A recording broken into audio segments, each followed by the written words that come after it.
বাংলা চলচ্চিত্রে দুই প্রজন্মের দুই জনপ্রিয় অভিনেত্রী পারভিন সুলতানা দিতি ও মৌসুমী। তারা দুজনেই বাংলাদেশের অভিনয় জগতে অত্যন্ত গুণী ও জনপ্রিয় অভিনেত্রী। তাদের একজন দিতি আজ আর নেই, তবে দিতির সাথে অনেক স্মৃতি রয়ে গেছে মৌসুমীর। দিতির মৃত্যুতে মৌসুমীর সেই সব স্মৃতি হাতড়ে বললেন অনেক কথাই।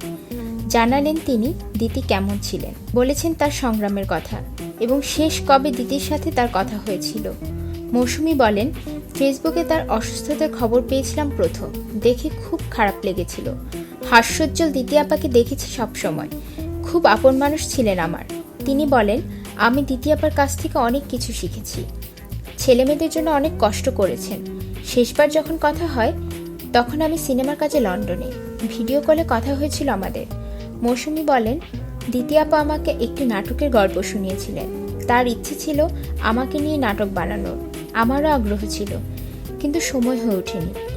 এর মধ্যে হঠাৎ তিনি অসুস্থ হয়ে চলে গেলেন মাদ্রাজ। এরপর আর দেখা হয়নি।